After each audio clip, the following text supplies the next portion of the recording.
The stars belonged to the Ascendants. They had ruled the galaxy for 10,000 years, and in all that time, no one had dared to question them. Admiral Sarah Kowalski stood on the bridge of the TCSF Defiance, staring at the view screen. The alien ship hung in space like a cathedral made of light. It was beautiful and terrifying at the same time. The ship was larger than Earth's moon, and it seemed to glow from within, as if it held a captured star in its core. "They're hailing us again, Admiral," said Lieutenant Chen from the communications station. Sarah took a deep breath. "Put them through." The screen changed and a figure appeared. It was hard to look at directly. The being seemed to be made of pure light, constantly shifting and changing. When it spoke, its voice came from everywhere at once. "I am Jathir of the Luminari," the being said. "We are the Ascendants. We have watched your species, humanity, for some time now. You have grown beyond your single world. You have reached out into the void. This is commendable, but now you must make a choice." Sarah kept her face neutral. "What choice?" "Submit to the covenant of lesser races or face correction." The words hung in the air like a death sentence. Sarah had read the reports about the covenant. It was a fancy name for slavery. Species who joined gave up their freedom, their technology, and their future. They sent tribute to the Ascendants. They followed population limits. They worshipped beings like Jathir as gods. "And if we refuse?" Sarah asked. Jathir seemed almost sad. "Then we will teach you why we are called gods." Back on Earth, Dr. Marcus Webb watched the transmission in the Terran assembly chamber. Around him, the representatives of humanity's unified government argued and shouted. Some wanted to accept. Some wanted to fight. Marcus just watched and thought. He was a quantum physicist, one of the best humanity had ever produced.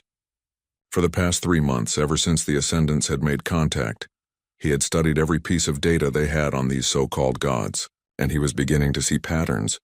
"They're not gods," he muttered to himself. The woman next to him, Ambassador Liu, turned. "What did you say, Doctor?"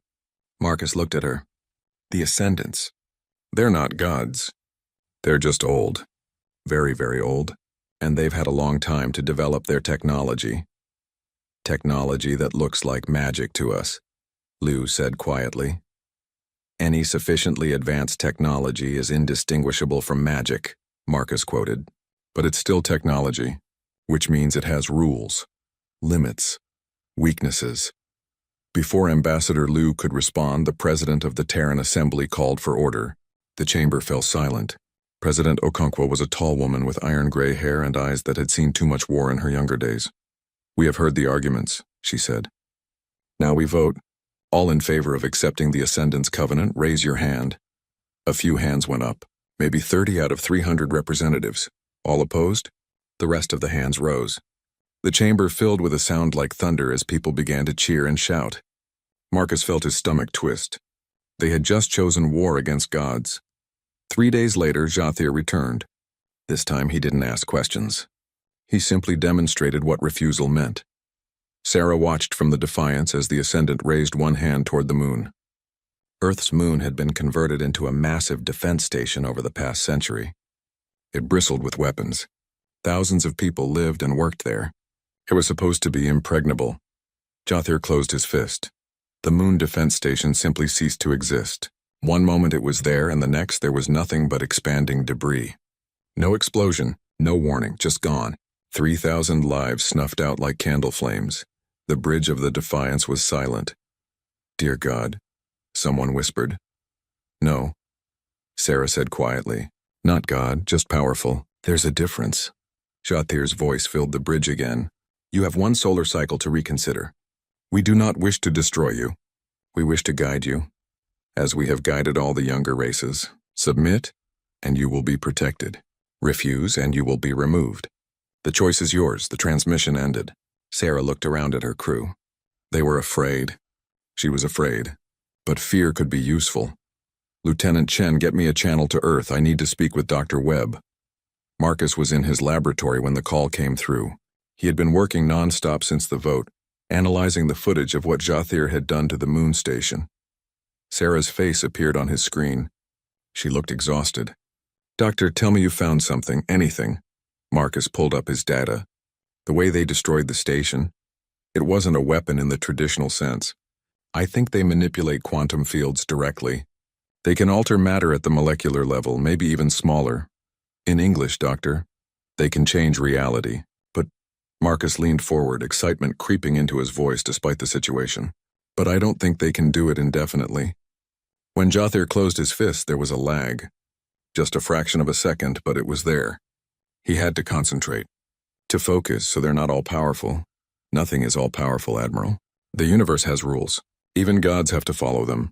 Sarah smiled for the first time in days. Then we find those rules. And we break them. The next month was the longest in human history. The entire species prepared for war. Factories that made consumer goods were converted to produce weapons. Every ship in humanity's merchant fleet was retrofitted with weapons. It wouldn't be enough.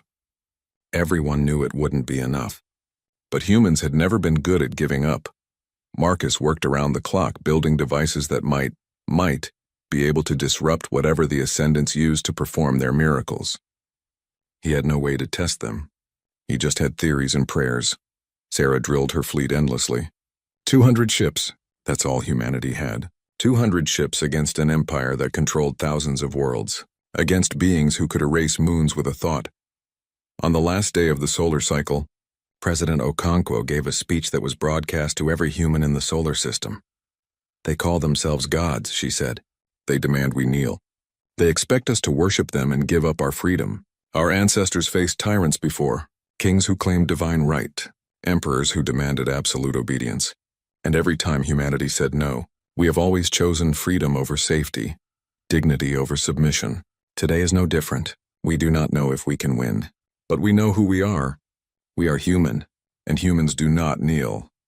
When Jothir returned for humanity's answer, Sarah delivered it herself. We refuse, she said simply. The being of light seemed to shimmer with something that might have been disappointment. So be it.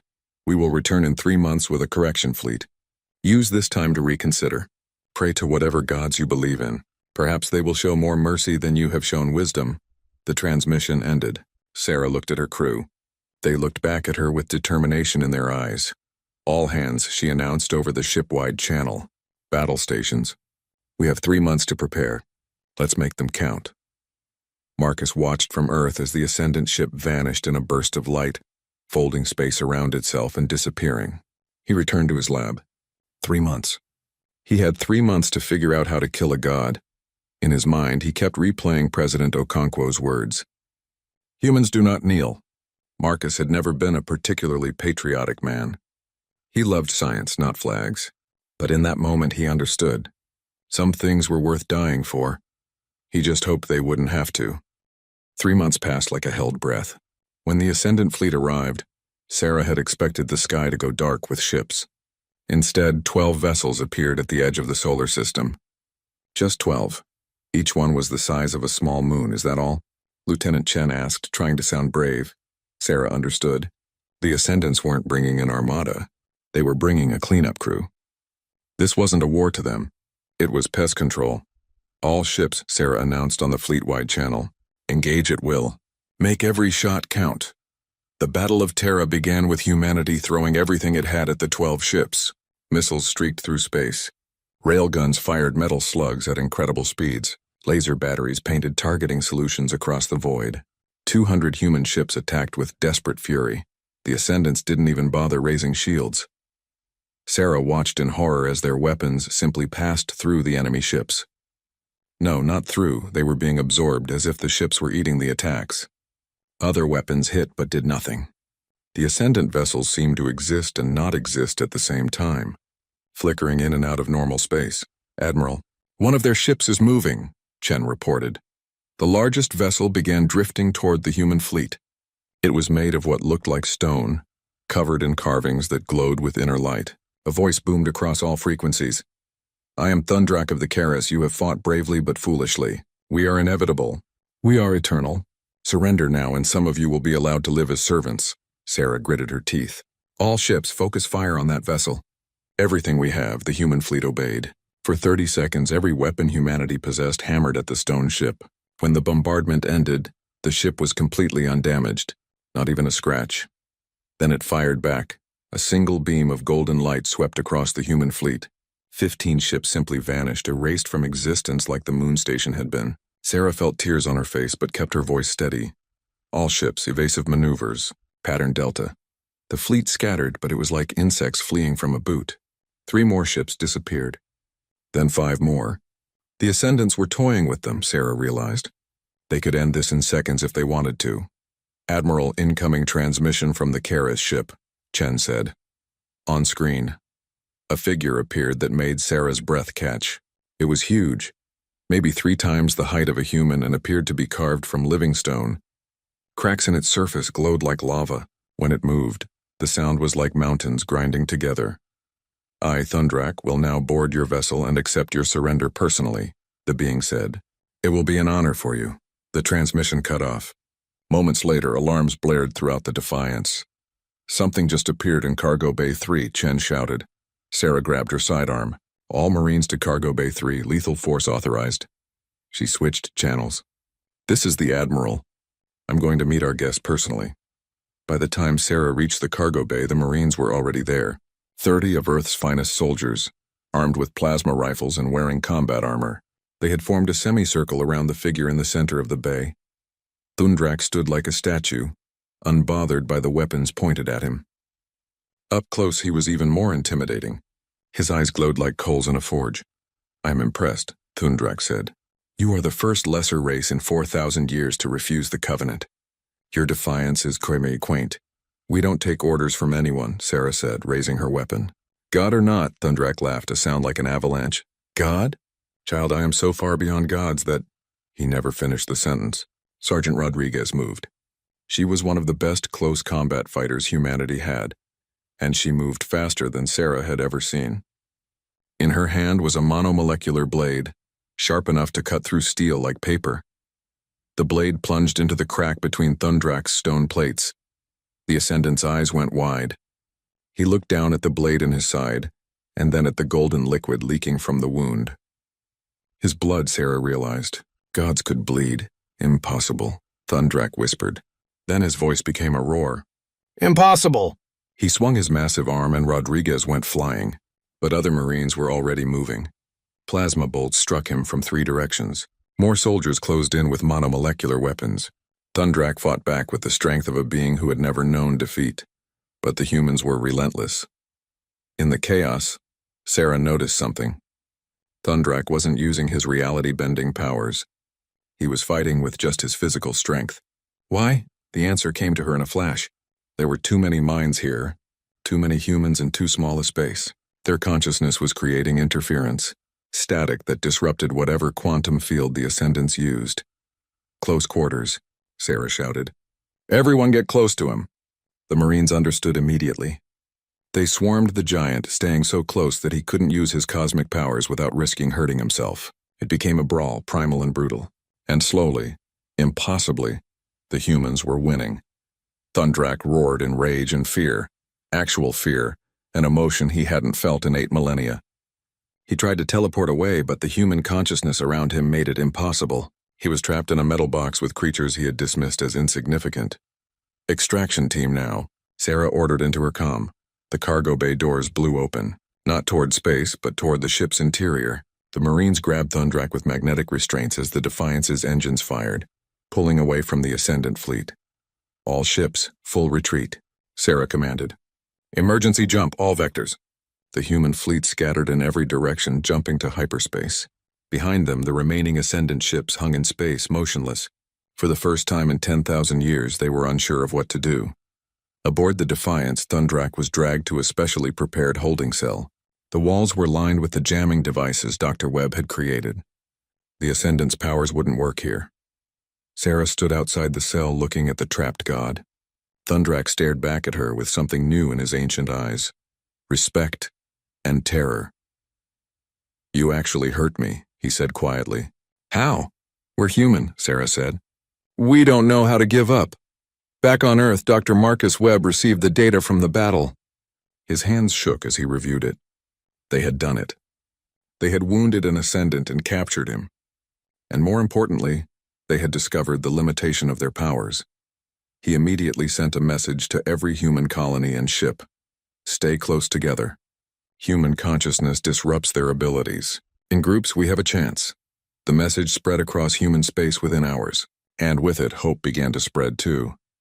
But in the depths of space, in a realm beyond normal physics, something ancient stirred. The voice eternal, the supreme consciousness that ruled the Ascendants, became aware of what had happened. For the first time in 5,000 years, it spoke directly to its servants. The humans have broken an Ascendant. They have proven they are a threat to the cosmic order. This cannot stand. Prepare the Grand Fleet. I want 10,000 ships. I want humanity erased from existence, not enslaved, not converted, destroyed, every man, woman, and child. Every record of their existence burned from the galaxy. They will serve as an example for all eternity of what happens when lesser races forget their place. The order went out across the Ascendant Empire. 10,000 ships began to move toward a single, insignificant yellow star in an unremarkable arm of the galaxy. Sarah didn't know about the Grand Fleet yet. For now, she stood in the observation deck of the Defiance, looking at Earth hanging in space like a blue jewel. They had won a battle, but the war had just begun. Lieutenant Chen approached quietly. "Admiral, we're receiving messages from across human space. People are calling you the God-Slayer. They're saying we proved the Ascendants can be beaten." Sarah smiled grimly. "We didn't beat them. We just made them bleed. But sometimes that's enough to change everything." In his cell, Thundrak sat in silence, processing 8,000 years of certainty crumbling around him. He had always known he was superior to the lesser races. It was a fundamental truth of the universe. But now, with golden blood dried on his stone skin, he wondered if the universe had more truths than he had ever considered. And in the back of his ancient mind, a small heretical thought began to grow. What if we were wrong? 6 months. That's how long the siege of Earth lasted. The Ascendants didn't destroy the planet immediately.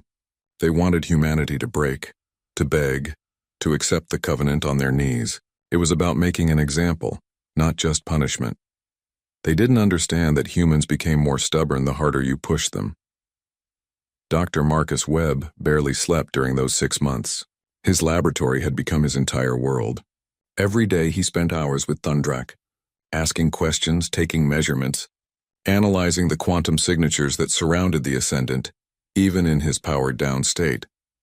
At first, Thundrak refused to speak. He sat in his cell like a statue, silent and defiant. But as weeks turned into months, something changed. The isolation wore on him. For 8,000 years, he had been surrounded by worshippers and fellow Ascendants. Now he was alone with the creatures who had wounded him. "Why do you fight?" Thundrak asked one day, breaking weeks of silence. "You cannot win. Even if you kill me, there are thousands like me.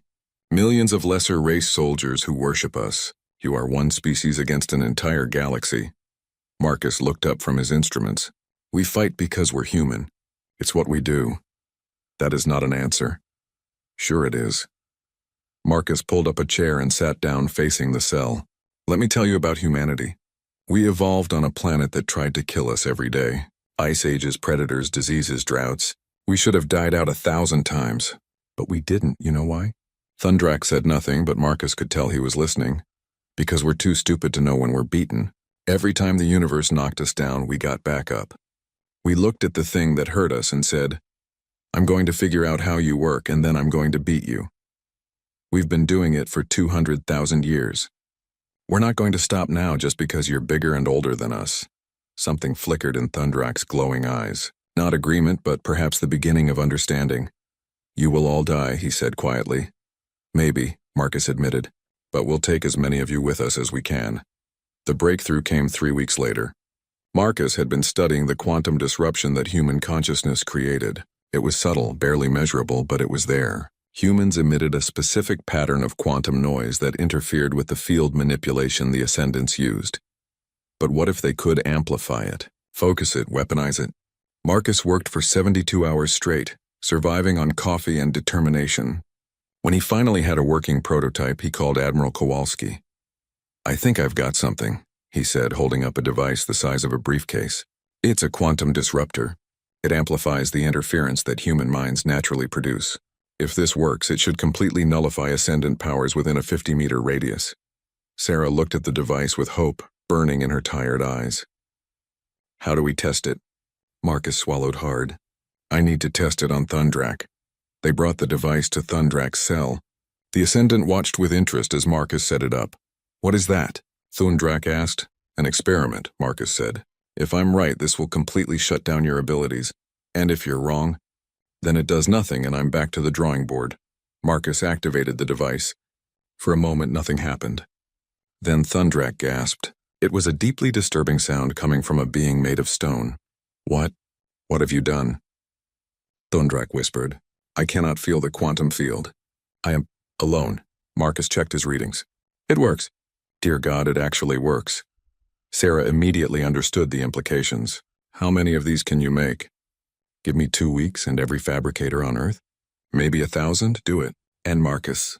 Sarah smiled grimly. Make them portable. I want every strike team carrying one. The first field test came 2 weeks later. An Ascendant scout ship had gotten too close to Mars, where human resistance fighters had been hiding in the underground colonies. Sarah led the strike team personally, carrying one of Marcus's disruptors. The Ascendant on the ship was named Velkoth, one of the Veil, reality benders who could phase through solid matter and see through time itself. The Veil were considered the most dangerous of the Ascendant species, nearly impossible to kill. Sarah's team infiltrated the ship using stolen Ascendant technology. They moved through the corridors in silence, the disruptor active and creating a bubble of normalcy around them.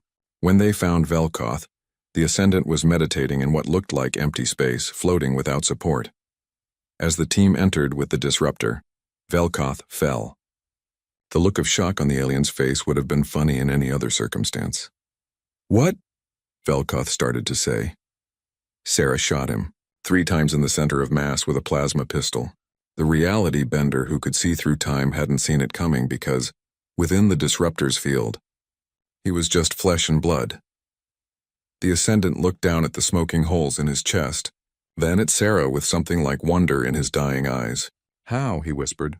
We're human, Sarah said. We learned fast. Velkoth died. Not in battle with another cosmic being, not in some grand extinction event, but on the floor of his own ship, killed by creatures he had considered beneath notice. Sarah's team broadcast the entire thing across every frequency they could access. They wanted the Ascendants to see. They wanted the enslaved species of the galaxy to see. Gods could die. They could bleed. They could fall. The response was immediate and catastrophic. On 70 different worlds, slave species rose up against their Ascendant masters. They didn't have disruptors yet. Marcus was working on that, trying to spread the technology, but they had numbers and fury. The Caris found their temples burning. The Luminari discovered that worship could turn to hate in an instant. The galaxy began to burn. Sarah stood on the bridge of the Defiance, watching the chaos unfold on the tactical display. Rebellion markers flickered across 12 sectors. The Ascendant Empire, which had stood for 10 millennia, was fracturing. Admiral, Lieutenant Chen said quietly, we're receiving a transmission. From the Ascendants. It's marked as highest priority. On screen. This time, it wasn't Jathir or any individual Ascendant. The screen filled with something vast and incomprehensible, a presence that hurt to look at directly. When it spoke, the words bypassed Sarah's ears and resonated directly in her mind. I am the voice eternal. I am the first and last consciousness. You have committed deicide. You have shattered the cosmic order for this crime. There is only one sentence: extinction. The transmission ended, leaving Sarah's bridge crew holding their heads in pain. Some were crying. Others were bleeding from their noses. The voice eternal had spoken, and the weight of that ancient intelligence was almost too much for human minds to bear. Admiral, long-range sensors are picking up movement, Chen said, his voice shaking. Jump signatures. Hundreds of them. No, thousands. Sarah felt her blood go cold. How many? At least 500 Ascendant capital ships, ma'am. All heading for Sol. Estimated arrival time, 90 days. 500 ships. Each one capable of destroying planets. Humanity had 200 vessels, and most of those were damaged from the ongoing siege. The math was simple and brutal. Sarah looked around at her crew. They were waiting for her to say something, anything that would make this better. She wished she had words of comfort. She didn't. All hands, she announced on the ship-wide channel. This is Admiral Kowalski. You've all heard the censors. In 90 days, the Ascendants are coming to end humanity. We have 3 options. We can surrender, we can run, or we can fight. I know what I'm going to do. I'm going to fight. Not here, though. If they want to bring 500 ships to Sol, they're going to find us already gone. Because we're going to take the fight to them first. Lieutenant Chen turned to stare at her. Admiral? Sarah smiled, and it was not a kind expression. We have 90 days and nothing left to lose. We're going to attack their home worlds. We're going to hit them where they feel safe, and we're going to make them hurt. She pulled up the tactical display and pointed to a system deep in Ascendant territory. Caris Prime, their holiest world. We're going to broadcast the truth about the Ascendants from there. We're going to show every enslaved species in the galaxy that their gods are mortal. If we're going to die, we're going to make sure the Ascendants fall with us. In his cell, Thundrak listened to Sarah's speech. A strange feeling built in his chest, something he hadn't experienced in millennia. Was it pride, respect, or was it simply the recognition that he was witnessing something important? A moment when the universe changed direction. He pressed the call button for the guards. I wish to speak with Admiral Kowalski, he said.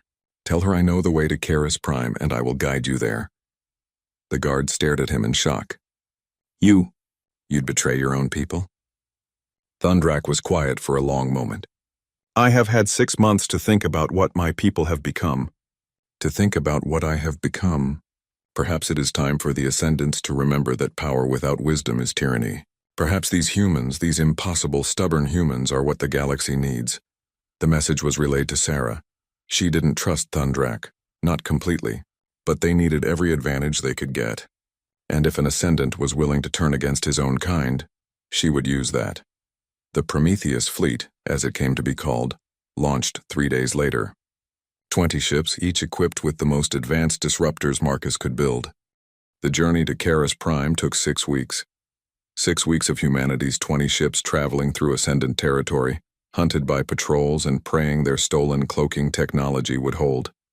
They lost 3 ships to enemy scouts. 17 vessels remained when they finally arrived at the heart of the Caris civilization. Sarah stood on the bridge of the Defiance, staring at the planet that filled the view screen. Caris Prime was massive, 3 times the size of Earth, with continents made of crystallized metal and oceans of liquid mercury. Cities rose from the surface like mountains, each one a temple dedicated to Ascendant glory. Orbital stations surrounded the planet like a crown of jewels. It's beautiful, Lieutenant Chen whispered. It's a monument to 10,000 years of tyranny, Sarah replied. Let's tear it down. In the brig, Thundrak sat quietly in his cell, his stone hands clasped in what might have been prayer. Dr. Marcus Webb stood outside holding a portable disruptor.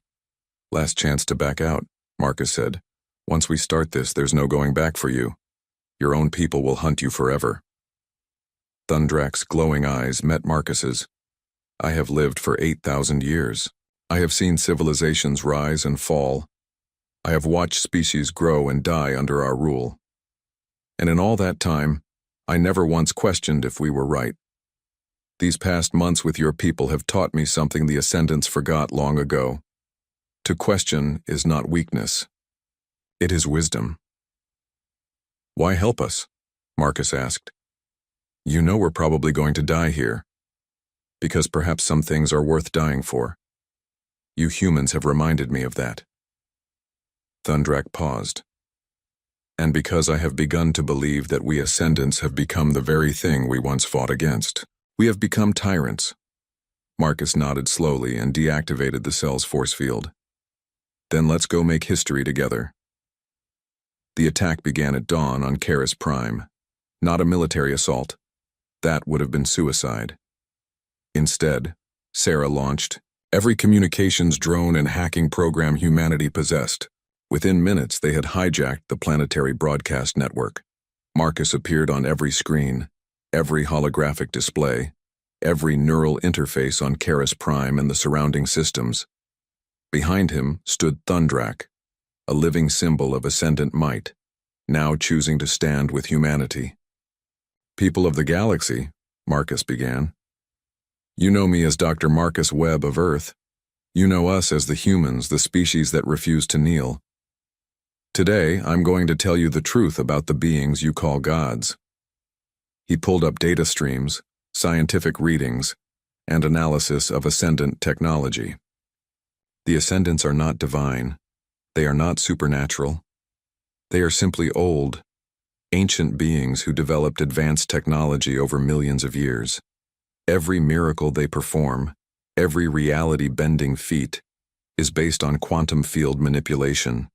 It follows rules, it has limits, and most importantly, it can be disrupted. Marcus held up a disruptor device. This is quantum interference technology.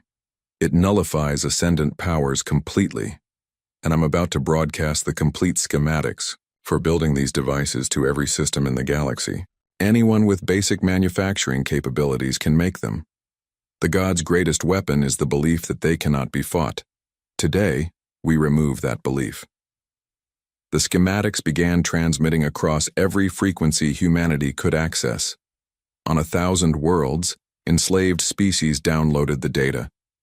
In hidden workshops and resistance cells, beings who had never dared to dream of freedom suddenly had a weapon. Thundrak stepped forward. When he spoke, his voice carried the weight of 8 millennia. I am Thundrak of the Caris. For thousands of years I enforced the covenant of lesser races. I told myself it was for the good of the galaxy that we were keeping order. But I was wrong. We Ascendants did not save the galaxy from chaos. We became the chaos we feared. We forgot that we were once like you, struggling, learning, growing. We forgot that we were mortal. He held up his arm, showing the scar where Sergeant Rodriguez's blade had cut him. I bleed. I can be wounded. I can die. Every Ascendant can. We are not gods. We are simply old, and we have been cruel. The broadcast was reaching billions of beings now. On worlds across the galaxy, slaves looked up at their masters with new understanding. The Ascendants could be hurt. The Ascendants could be killed. The Ascendants could be stopped. Aboard the orbital command station above Caris Prime, the Caris leadership erupted into chaos. A dozen Ascendants shouted at once, demanding the broadcast be stopped, demanding human ships be destroyed, demanding order be restored. One voice cut through the noise like a blade. Silence. The chamber fell quiet.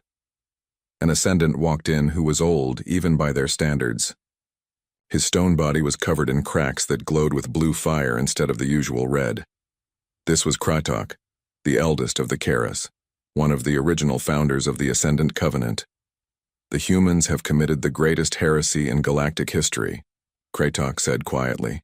They have revealed our vulnerability to every species we rule. The consequences of this will echo for millennia. The rebellions will spread, the empire will burn, and it is entirely our fault. The other Caris stared at him in shock. We had a choice, 10,000 years ago, Krytok continued. When we achieved transcendence, when we became more than mortal, we chose to rule rather than guide. We chose fear over respect. We chose worship over partnership. The humans have simply shown the galaxy what we refuse to see. That might does not make right. You cannot mean to surrender to these primitives, another Caris shouted. I mean to end a system that has lasted far too long. But that decision is not mine alone. Krytok turned to the communications officer. Send a message to the Voice Eternal. Tell it that Caris Prime requests an emergency conclave. It is time for the Ascendants to decide what we truly are. While this political chaos unfolded, the human fleet faced a more immediate problem. The Caris home fleet had finally responded to the intrusion. 50 Ascendant warships moved to intercept the 17 human vessels. All ships activate disruptors and engage, Sarah commanded. Make every shot count.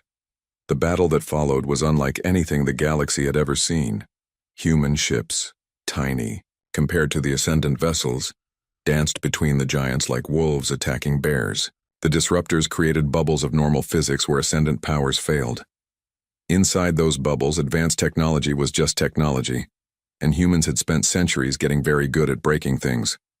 The TCSF Endeavor rammed an Ascendant ship at full speed, its disruptor preventing the enemy from phasing away. Both ships exploded in a bloom of fire.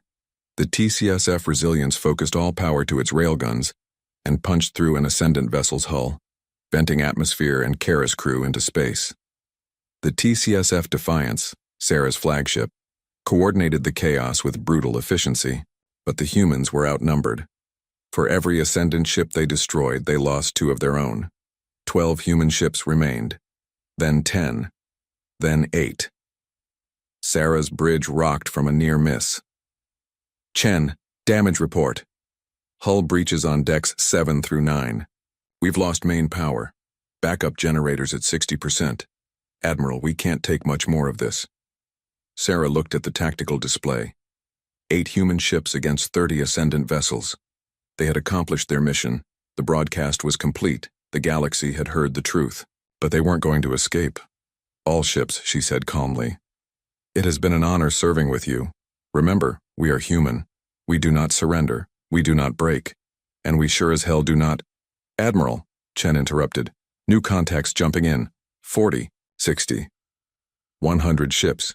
They're not Ascendant signatures. The tactical display lit up with new markers. Ships from a dozen different species were appearing around Caris Prime. Species that had been enslaved for millennia. They weren't advanced. Their vessels were crude compared to Ascendant technology. But there were hundreds of them, and they were all targeting the Ascendant fleet. A transmission came through in broken English. Humans of Earth, you showed us the way. Now we fight with you. Together we free the galaxy. Tears streamed down Sarah's face as she watched liberation fleets from across known space join the battle. They were losing ships by the dozens, but they kept coming. For everyone that died, 2 more jumped in. The Ascendant fleet, confused and overwhelmed by the sudden assault of species they had dismissed as harmless, began to break formation. Then something vast appeared in the sky above Caris Prime. It wasn't a ship.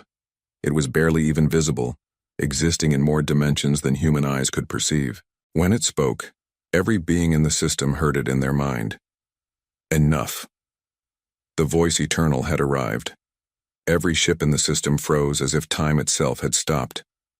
Sarah felt her body lock in place, unable to move. She could see her crew similarly paralyzed, frozen in mid-action. This chaos ends now, the voice eternal declared. Humanity, you have shattered the order that sustained the galaxy for 10,000 years. You have committed deicide and sparked rebellion across 1,000 worlds. For this, there can be only one judgment. Sarah couldn't move, couldn't speak, but she could still think. She had known this moment would come. She had known they would die. But they had done what they set out to do. The truth was out there. Even if the voice eternal killed every human alive, the galaxy would never be the same. The voice eternal seemed to read her thoughts. You believe you have won because you have spread your truth. The Nexus existed outside of normal space and time. It was a construct built by the Ascendants at the height of their power, a place where reality could be shaped by collective will. No being had set foot in it for 5,000 years, not since the last conclave when the voice eternal had been given supreme authority. Now beings from across the galaxy materialized in the vast chamber. Ascendants appeared first, luminary beings of light, Caris made of living stone, Vale who existed partially in other dimensions, and 4 other species that had achieved transcendence. They numbered in the hundreds, the most powerful entities in known space. Then came the others. Representatives from the lesser races, as the Ascendants had called them for so long, species who had been enslaved, controlled and kept in ignorance. They stood together on one side of the chamber, facing their former masters, and in the center, between both groups stood 3 humans, Admiral Sarah Kowalski, Dr. Marcus Webb, and surprisingly Thundrak of the Caris, the first Ascendant to openly side with humanity. The voice eternal manifested above them all, a presence so vast it seemed to fill the entire Nexus. When it spoke, the words resonated in every mind present. This conclave was called to address the human question. They have disrupted the cosmic order. They have killed Ascendants. They have armed our vassals with the knowledge to resist us.